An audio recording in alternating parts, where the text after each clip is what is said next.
à une très bonne année. Regarde, les étudiants, ils font leur rentrée. Il y a une sorte de concurrence, j'ai l'impression. On veut aller ici, on veut aller à la réussite. Bon courage Roman et Léo, on croit tous en vous et on sait que ça va très bien se passer. Tu peux rec. J'ai mis mon micro.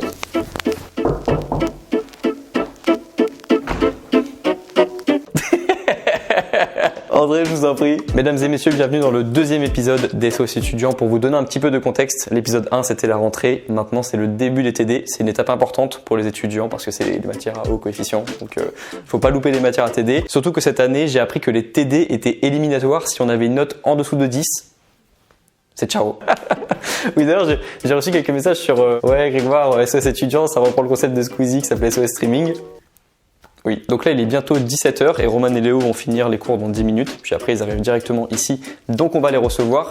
Mais juste avant de vous parler du programme aussi, on va vous faire la traditionnelle visite de l'appartement dans lequel on est. C'est encore une fois un Airbnb, mais on change à chaque fois, comme ça on découvre un petit peu. Ici donc on a le salon avec le joli canapé bleu, la cuisine ici, le spot de travail ici, et puis ensuite on va passer directement à la salle de bain qui se trouve sur votre droite. Waouh. En vrai, les gens, ils adorent voir les salles de bain des Airbnb quand ils sont tout propres comme ça là.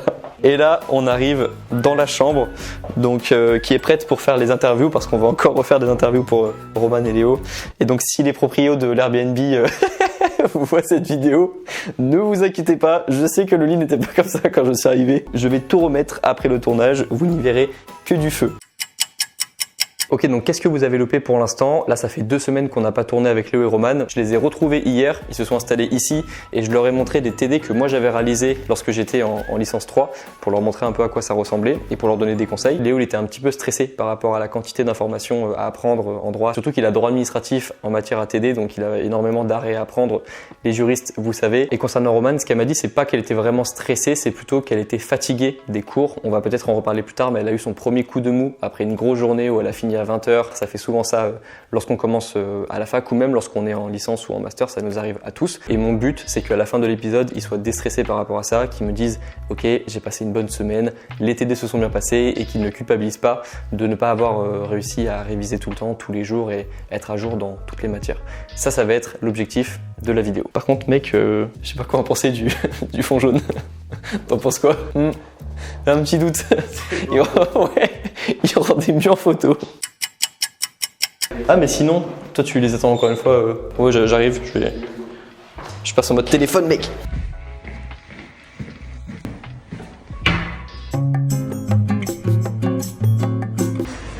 Ça va bien? Comment ça va? Bah écoute, nickel. Un peu fatigué là. Ça va? Bah oui. Je l'ai anticipé. Voilà, on a récupéré Léo et Roman. Ça va? Ouais, toi? Bah ouais, nickel. Hop, fatigué? C'est quoi Ça c'est mes notes, j'ai la flemme d'écrire sur le papier du coup. Léo, t'es terrible. Oui, on remettra le moment où on l'a.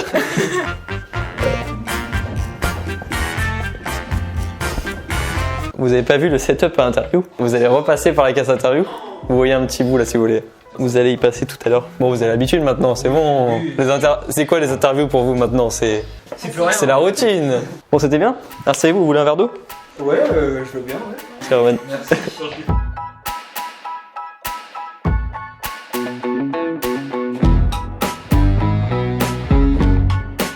Let's go. Bah, c'est... J'ai pas compris, c'est quoi? Là, c'est un Interview là. Tu veux commencer? Bah, pierre, feuille, ciseaux. Chiffre. En 3. En 3. Et celui qui gagne, il commence? Il choisit. Ok, parfait. Ça fait 1-1. 1. Ça fait 2-1. Bah, tu commences. Allez, viens là Léo. C'était en 4 non? Non, viens là Léo. Il n'y avait pas 3 bis. Vas-y Léo. Merci. Comme la dernière fois. Interview Léo numéro 2. Léo. Oui. Comment est-ce que ça va depuis la sortie de l'épisode? Ça avance, beaucoup de cours, donc on a beaucoup de charges de travail, ça c'est sûr, donc faut essayer de suivre. Mais sinon ça va, j'arrive à avoir une vie sociale à côté des cours, etc. Donc pour le moment ça va, franchement. Roman, toi aussi, comment est-ce que ça va depuis la sortie de l'épisode? Bah, ça va très bien. Est-ce que tu as trouvé des choses difficiles depuis la rentrée? Qu'est-ce que tu as trouvé le plus difficile? Je sais que j'ai super peur à chaque fois de pas travailler assez, de pas apprendre assez les notions. Et donc ça, je crois que c'est ce qui me fait le plus peur, de pas savoir gérer tout ce qu'on a accumulé. C'est la première fois que tu ressens de la culpabilité à cause des cours et des révisions? Ouais, je crois. Au lycée, j'avais beaucoup moins de culpabilité. Et là, j'ai l'impression de... Même si je travaille beaucoup, j'ai l'impression que c'est jamais assez. Tes amis, elles le disent aussi, est-ce que la même chose, la même Oui, culpabilité? on culpabilise ensemble. Est-ce que tu peux nous raconter l'histoire du selfie à rue Cuillère, Léo? Alors oui, ça c'est sûr, très fier. Bon alors je me baladais, j'étais assis avec deux potes à moi et il y a deux beaux garçons. Il y a deux personnes sympas qui sont venus vers moi, et, tout naturellement, et qui sont venus, qui m'ont demandé si j'avais fait la vidéo, tout ça. Donc moi, je dis oui, quoi. Enfin, j'allais pas dire non. Et bon, j'étais un peu assommé pour le coup. Enfin, mais j'ai retenu leur visage. Et donc, ça, je m'en Assommé.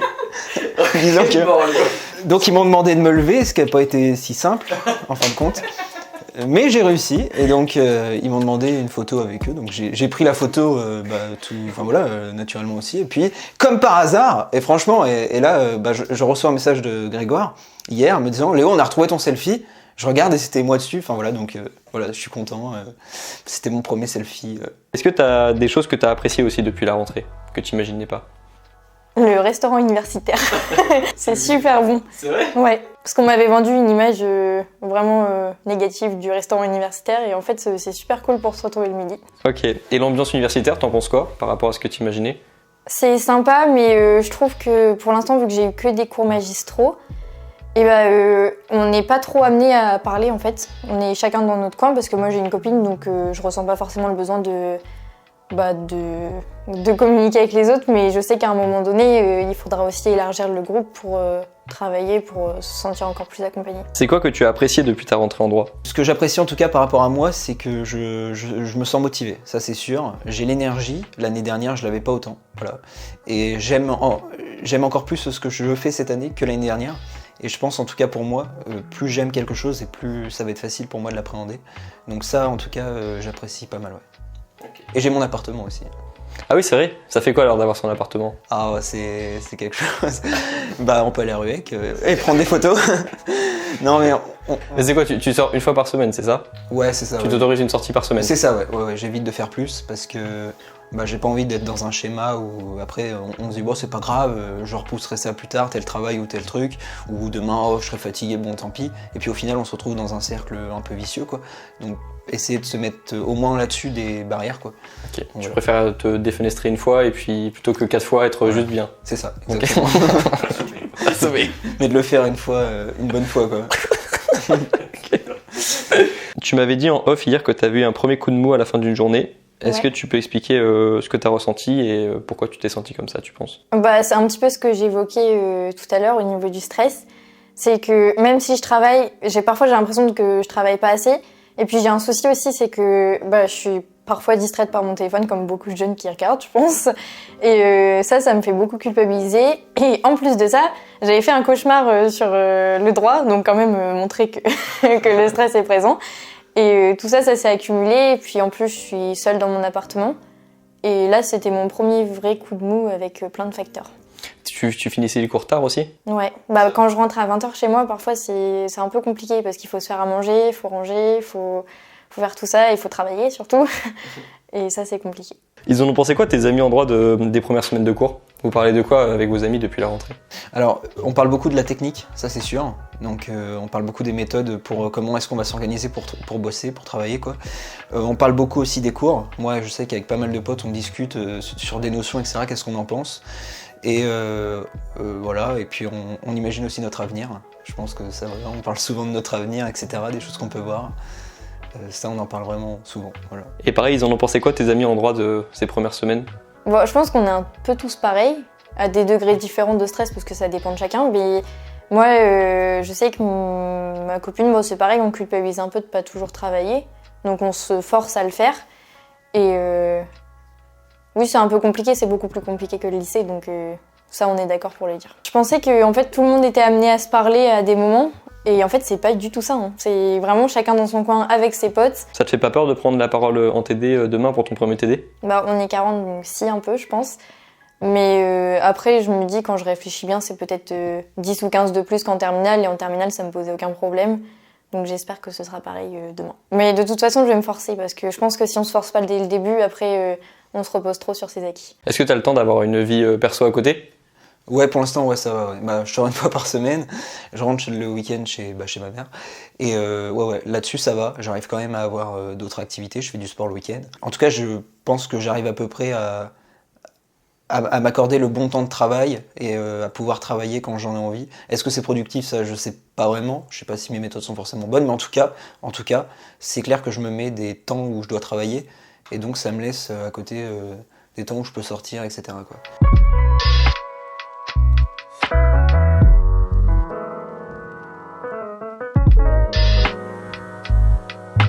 Et donc Léo, premier TD.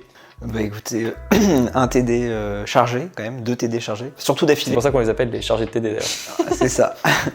Je sais que ça tape plus à gueule. Donc ouais. Non mais c'est surtout que c'est pas pratique, on finit à 15h30 et à 15h30 bah du coup je suis censé être dans l'autre TD. Sauf que bah, je me téléporte pas encore. Et donc voilà, j'ai pas cette...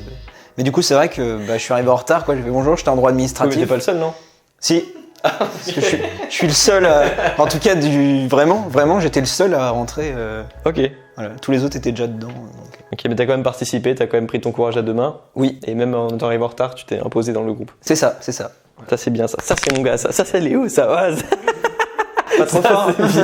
Est-ce qu'on passerait pas à la petite FAQ? Si. Bah Léo, tu vas pouvoir commencer par répondre à la première. Ok. Très au sérieux. Ça fait quel effet d'être coaché par le gourou des étudiants sur YouTube? Alors, La photo de l'article qui s'affiche. Est-ce qu'il t'a fait peur l'article du Monde avec les lunettes de soleil là? oui, les lunettes de soleil m'ont fait peur. Ne pas voir les yeux m'a bouleversé. Et toi Roman, ça t'a fait peur? Ça Ah fait ouais. peur à ta famille d'être coaché par un gourou? Ma mère a lu l'article. Et non, en vrai, elle a apprécié. Ok. Vous n'appréhendez pas le regard des autres par rapport à ces vidéos? Alors si, on en a beaucoup parlé avec Léo avant de tourner les vidéos. Et on avait un peu peur parce que bah, nous, c'est une première. Je pense que toi aussi, Léo. Et ça, c'est un peu compliqué parce qu'on connaissait pas ta communauté. En plus, on a appris qu'elle était bienveillante avec la vidéo, mais on savait pas. Et sur YouTube, souvent, il y a des commentaires sur le physique, des commentaires sur la personnalité, et ça peut toucher directement, je pense. Donc un peu d'appréhension au début, Léo aussi? Oui, quand même, ouais. C'est vrai. Ok, et après la sortie de la vidéo, vous avez vu que c'était cool? Ouais, ça allait, ouais, franchement. Et puis c'est bien monté, tout ça, donc c'était sympa. Avez-vous des projets, hobbies, activités à côté de la fac? J'adore le vélo, voilà. Je pense que faire du VTT, etc., ça me passionne. J'en fais depuis que je suis tout petit, donc et des activités, marcher, j'aime bien des fois me balader, tout ça, c'est sympa. Et puis je fais de la lecture aussi, je lis pas mal. J'aime bien tout ce qui est des livres qui sont en rapport avec vraiment des choses qui sont concrètes et qui nous concernent. Je suis pas trop science-fiction, etc., mais j'aime bien les livres. Voilà. J'aime bien L'ami des beaux jours de Sébastien de Courtois. Voilà. Ok, très précis la ref. C'est ça. Moi, je me suis engagée l'année dernière à l'UNICEF, donc je pense que je vais continuer cette année. Et ça, c'était vraiment enrichissant, j'ai trouvé. Et sinon, j'aimerais bien faire soit du tennis de table à la fac, soit de la danse, comment il s'appelle ça? De la danse cardio, parce que j'ai un très mauvais cardio. Et je me suis dit que là, il fallait s'en occuper. Parce que même quand il faut aller aux rues, au restaurant universitaire, bah, à la fin des marches, c'est super compliqué. Eh ben, on peut le dévoiler d'ailleurs, épisode 3, il y aura un cours de sport. Ils le savent, maintenant vous le savez aussi, épisode 3, sport. Voilà. Cardio, musculation. Et sinon, comme Léo, je lis aussi. Parce que je me suis rendu compte que cette année, ça me détendait de lire. Ah, ça c'est pour Léo. C'est comment les jeudis étudiants à Caen? Bah écoutez, je vous renvoie à la photo de... CF, la photo. voir photo affichée. C'est sympa, et puis avec des gens cool, moi j'aime bien, surtout avec mes potes, mes amis, tout ça, on peut bien discuter, tout ça, c'est le moment où on n'est pas forcément dans la même filière, etc. Donc quand on se rencontre, on peut parler, prendre des nouvelles, tout ça. Donc puis ça fait de bonnes soirées, voilà. Donc une fois par semaine, pas plus. Ok, Et Roman, la découverte du jeudi soir étudiant? Ouais, c'est pas mal. En vrai, c'est pas mal. Après, rencontrer des gens, je sais pas parce que moi, je suis sortie qu'avec mes potes pour l'instant. Mais c'est super sympa parce que ça détend. Enfin, si on arrive à équilibrer vie sociale et travail, je pense que c'est parfait, vraiment. Est-ce que Grégoire est facile à supporter? Bon. Là, c'est la revanche, là. J'ai fait le malin pendant les interviews et là, c'est moi qui passe. Non, mais si, en vrai. Si. Trop bien. Merci, Roman. Et toi, Léo? Il m'a martyrisé dans la pièce là-bas. Est-ce que je suis facile à supporter, Léo? Oui, en vrai, oui, ça va. On rigole Ça bien, on rigole bien et tout ça. Il n'y a pas que le Grégoire qui fait des vidéos, qui a une vie saine, etc. Non, il y a le Grégoire. Le Grégoire chiant. Il a une vie saine, il dort beaucoup. Non, le Grégoire qui aime la vie, quoi. Enfin, on le voit bien. Tu vois le vrai Grégoire un peu. Oui, le vrai visage. Oh, le Grégoire qui aime la vie. Léo. Ah, bah alors là, je vais pas répondre non. Mais c'est intéressant de parler de l'évolution. Tu m'avais dit qu'en L1, tu avais beaucoup de problèmes de procrastination, mais c'était aussi parce que tu voulais moins t'investir en cette année, tu n'étais pas aussi C'est motivé. vrai. C'est ça. Moi, je fonctionne beaucoup sur le stress. Je suis anxieux de nature, et c'est vrai que j'ai un bon stress. Je sais plus comment on appelle ça, mais il y a un nom. Et quand j'ai un bon stress, c'est vrai que je peux apprendre beaucoup de choses en très peu de temps. Mais le problème, c'est que je faisais ça au dernier moment et que là, on est sur une année où on a beaucoup trop de choses à apprendre et que je ne peux plus fonctionner comme ça. Donc, j'essaie de fonctionner différemment. Mais dans ma nature, oui, je suis procrastinateur parce que je fonctionne beaucoup sur l'anxiété, que c'est un moteur. Il y a des gens, ils sont sereins, ils savent ce qu'ils ont à faire. Il y en a d'autres. Enfin, moi, je pense que c'est un peu dans ma nature. Dès que j'ai un peu de stress, d'anxiété, c'est là que je vais vraiment être productif. Et c'est dommage parce que du coup, ça fait où il y a des choses qui sont vraiment importantes et qui nécessitent beaucoup de travail. Et bien, le procrastinateur, comme moi, je peux l'être dans ma nature, et on va pas forcément avoir tous les moyens pour réussir. Donc, c'est ce que j'essaie de corriger cette année. Bien sûr, il y a des choses à améliorer et du coup, Grégoire va pouvoir bien m'aider là-dessus. Oui, et puis une identité, ça se crée, mais ça se change aussi. Moi, je suis sûr que c'est possible. Je compte y arriver. Et puis, je pense que la volonté, ça surpasse les choses, quoi. Roman. Quelle est la question que vous n'avez jamais osé poser à Grégoire? Qui commence? On y a réfléchi Vas-y, sur le trajet. Commence-y, Roman, vas-y. Ok, c'est une question que j'avais un peu partagée avec Léo, donc on en a discuté avant. C'est toi qui prônes un mode de vie, tu sais, un peu sain, qui a tendance à donner beaucoup de conseils pour justement pas procrastiner ou en tout cas être au meilleur de sa forme.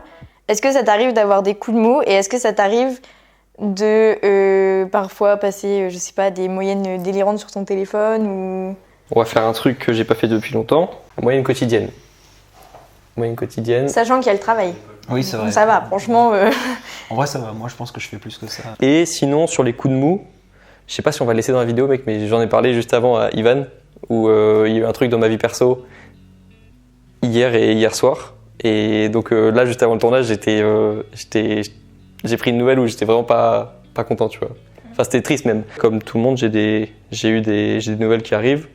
Les bonnes nouvelles, souvent, elles sont dans la vie pro et les mauvaises nouvelles, elles sont dans la vie perso depuis quelques années. Et donc, ouais, bien sûr, j'ai des coups de mou comme tout le monde. Mais dans ma famille, on a un côté un peu positif où on essaie toujours de voir le meilleur dans chaque chose qui arrive. Et pourtant, il s'est passé des choses dans ma famille. Et je pense que j'ai gardé un petit peu cette habitude. Et à chaque fois qu'il m'arrive quelque chose, j'essaye toujours en tout cas soit d'oublier en restant occupé, ça c'est un vrai conseil. Aujourd'hui, il s'est passé un truc dans ma journée, j'essaie de rester occupé. Et là, le fait de vous voir, d'avoir un tournage, ça me permet de penser à autre chose aussi. Donc rester occupé, c'est important pour pouvoir rester seul dans sa tête. Et aller se balader. Tout à l'heure, avant qu'Ivan arrive, je suis allé me balader dans la ville de Caen pour réfléchir un petit peu. Et donc ouais, on a toujours des coups de mou et il n'y a aucun youtubeur qui est exempté, même des youtubeurs développement personnel, développement de soi, il n'y en a aucun qui est exempté de ça. Et toi Léo, la question que tu n'as jamais osé me poser? Alors on en a discuté. Oh, la pression toi. Je pense que là... Alors, pour préciser les choses, moi personnellement, c'est pas parce que je pose la question que j'ai... non, moi... Tu poses la question au nom de quelqu'un, c'est ça? Au nom de plusieurs personnes? Au nom de la communauté, je pense. Waouh. Alors Grégoire, est-ce que, en tant que gourou, par ailleurs, des fois, il faut se détendre, etc., savoir profiter de la vie, comme je disais tout à l'heure, finalement. Et est-ce que tu as déjà fumé le...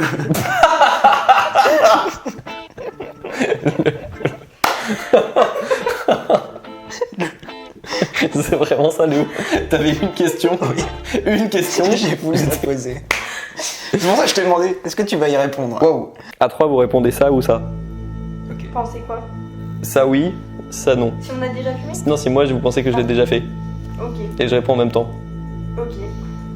1, 2, 3. Quoi? Mais oui, mais vous doutez de moi, mais vous êtes fous. Vraiment, jamais. Les deux là. Incroyable. Mais Jamais de ma vie, Ouais. jamais de ma vie. Et pourtant, j'ai vécu à Tahiti 8 ans tout dans ma vie, dont 4 ans au lycée où j'en ai vu passer tous les soirs. Mais jamais. Ok. Et ben merci pour vos questions. Et puis merci à vous d'avoir posé les questions pour apprendre à connaître un petit peu plus Léo et Roman. C'était bien cool. Et maintenant, on va passer au plan suivant. c'est parti. Au plan, je sais pas comment l'appeler. C'est clair que quand on a beaucoup de choses à apprendre, nous en droit en tout cas on en a vraiment pas mal, c'est clair qu'on a tendance à se demander si on fait ce qu'il faut, si on le fait comme il faut, et des fois on peut culpabiliser de pas tout connaître ou de pas tout savoir, on se demande si on est à la hauteur, ça c'est sûr que ça arrive. Est-ce que c'est des coups de mou, je sais pas, mais c'est vrai qu'on se remet, je pense, beaucoup en question du coup. Enfin, c'était quand même une épreuve. Est-ce que tu doutes encore aujourd'hui de tes capacités à prendre un cours de 80 pages par exemple? Ouais, c'est ça, bah oui, carrément, ouais, parce que ça peut pas être la même chose que l'année dernière. Enfin, en fait, ça change tout le temps. On se demande si on est encore à la hauteur, si ça va pas être trop difficile. On est une année supérieure. Même si ça nous intéresse, hein, moi ça m'intéresse, mais on se demande toujours si on va être capable. Est-ce qu'on aura la bonne méthode? Est-ce qu'on aura retenu ce qu'il fallait? Est-ce on saura l'appliquer? Ça, c'est toujours des questions qui se posent. Je pense que ça ne me concerne pas que moi et peut-être pas que la filière droit. Moi, ma principale crainte, c'est de pas réussir à tout noter. Parce qu'on voit tout le monde autour de soi qui tapote sur son clavier et qui s'arrête pas. Et moi, j'ai toujours peur d'oublier une information, un article, une date ou de confondre. Et ça, je crois que c'est ma principale crainte. Et après, c'est sûr, il faut les apprendre. Et ça aussi, c'est long et ça demande du temps, je pense. Vous savez que ça touche toutes les personnes à tous les stades. Là, c'est vos débuts à la fac, quasiment vos débuts à la fac. Mais il faut vous dire que la personne qui commence sa journée en tant qu'avocat pour la première fois, elle a la pression. Les maîtres de conférences que vous avez, qui sont à l'aise maintenant parce qu'ils ont des années d'expérience, le premier cours, ils n'étaient pas comme ça, ils avaient la pression aussi. Et quand j'ai fait des stages de Master 2 et que j'ai croisé des professionnels du droit qui sont là depuis des années et qui devaient faire une interview et qui bafouillaient en pleine interview, ils n'étaient pas à l'aise non plus et c'était la première fois pour eux aussi. Donc à chaque fois que tu découvres une nouvelle activité, c'était forcément comme ça. Et là, être étudiant, c'est nouveau pour vous. À chaque fois que tu as un statut nouveau, tu as des responsabilités et des questionnements qui arrivent. Et du coup, il faut s'adapter. Enfin, c'est ce que tu disais, il faut essayer de trouver, apprendre à se connaître et apprendre à fonctionner, en fait. C'est ça que tu dises. Ouais. Et c'est l'intérêt de l'action aussi, parce que l'action, elle enlève le doute. C'est nouveau pour vous et vous connaissez pas encore assez bien pour pouvoir vous affirmer. Par exemple, j'imagine que, et c'est ça qui est dommage, qui arrive parfois, lorsqu'un professeur confronte un étudiant, il peut lui faire perdre en confiance rapidement. Parce que vous n'avez pas encore énormément de choses sur lesquelles vous reposez. Si vous avez besoin de construire votre propre légitimité et votre confiance en vous, vous ne pouvez pas dire non, à tel moment j'ai eu 16 à tel contrôle parce que j'ai bien révisé. Vous n'avez pas encore assez de données pour pouvoir vous appuyer dessus et avoir confiance en vous. Mais vous verrez que quand vous serez en L3 et que plein de fois vous aurez entendu des bruits de couloir qui diront que tel prof il est méchant, que si, que ça, que le sujet il était piège et que vous aurez 14, là vous aurez déjà des données sur lesquelles vous appuyez pour dire non, écoute, j'ai révisé, ça s'est bien passé. Et ça vous aidera aussi plus tard dans votre vie professionnelle lorsque vous aurez des personnes qui vont vous confronter aussi. Parce qu'il y a des personnes qui vont vous confronter à votre propre légitimité. Mais ça, ce sera plus tard. Mais déjà, vous avez besoin d'acquis et c'est grâce à l'action que vous aurez ces acquis. Mais c'est vrai que par exemple, si toi, tu peux nous présenter des méthodes de travail, toi, ce qui a pu t'aider, c'est clair que nous, ça va nous permettre déjà de nous comprendre mieux, parce que comment est-ce que fonctionne la mémoire, ces choses-là. Et parce que sinon, quand on se connaît pas, comme tu dis, moi en tout cas, ça me met la pression. Du coup, je me dis souvent, est-ce que tu fais la bonne chose même le soir, hein, je révise et tout, je suis confiant, mais je me dis, est-ce que tu fais quand même la bonne chose? Je sais que je suis motivé, etc., mais est-ce que tu fais les bonnes choses? Est-ce que tu les fais de la bonne manière? Et j'ai pas d'organisation particulière, j'ai pas de méthode particulière, et ça met vraiment la pression. Et cette pression-là, c'est pas forcément positif, quoi. Donc, il n'y a pas cette clarté d'esprit de, c'est pas net, quoi. On nous pose une question, on va douter. C'est ça que je veux dire, parce qu'on n'est pas sûr, parce qu'on a cette pression de pas être capable, de pas faire les bonnes choses à la bonne manière, parce qu'on se connaît pas, quoi. Je veux que vous soyez serein et que vous compreniez que ça fait que 15 jours que vous êtes rentré et que déjà il y a déjà eu pas mal de progrès. Tu m'as dit que c'est la première fois que tu travaillais autant. Ah oui. Roman, c'est carrément une découverte de la vie étudiante, donc c'est fou. Dis-toi qu'il y a un mois, tu savais pas du tout à quoi ça ressemblait, quoi. Ouais. Et là, t'es rentré dedans, t'as vu un peu l'ambiance étudiante déjà, tu commences à te repérer dans la fac déjà un petit peu plus. Ça va. Ça va. Bon, c'est le même amphi souvent, donc Oui. c'est ça. On va travailler ça à l'épisode 3, l'apprentissage, parce que vous avez vos premiers contrôles continus le 12 octobre. Ouais. Roman, je te demande de participer demain. Je te mets la pression. Non mais ouais, essaie de participer. Je vous l'avais dit hier, c'est pour que les professeurs retiennent votre tête. Parce que les chargés de TD à la fac, c'est eux qui corrigent vos copies lors des contrôles continus. Donc qui retiendront votre nom et votre visage si vous parlez. Ce sera rassurant pour ton premier contrôle de savoir que la personne qui te corrige, elle te connaît déjà. Et elle t'appréciera parce qu'ils sont pas méchants, vos chargés de TD. C'est clair. Ils sont chargés de vous aider. C'est ça que je voulais vous dire pour aujourd'hui, pas vous mettre la pression, performer au TD et puis ne pas avoir peur de voir les pages défiler, les cours qui s'agrandissent, surtout des matières mineures qu'on peut pas toujours réviser, on peut pas toujours être à jour dans ces matières. Comprendre que si vous avez quelque chose qui se passe dans votre vie et dans votre tête, il y a sûrement des personnes dans l'amphi qui ont les mêmes choses, voire pire. Vous n'êtes pas les seuls à avoir vos pensées. Et vous l'avez vu dans l'épisode 1, il y a des personnes qui ont le même parcours que vous et qui vont passer par les mêmes choses que vous. Bon, écoutez, je suis content de vous cette semaine. Et je suis content des petites interviews que vous avez faites et donc je suis fier de vous. Salut Grégoire, du coup c'était le vocal que tu m'as demandé d'envoyer. C'est une semaine qui toujours aussi chargée. Hein. Là surtout le mercredi, on a eu cours jusqu'à 20h je crois. Là par exemple, mon TD d'aujourd'hui en droit administratif, j'ai de la doctrine, je crois que j'ai 6 documents, qu'il faut que j'aille chercher moi-même. Me pose pas mal de questions, mais je suis plus rassuré qu'avant dans le sens où je sais que j'ai encore du temps, comme tu me l'as dit. Et puis qu'on aura des vacances et que si on s'organise bien, etc., il n'y a pas de raison que ça se passe mal.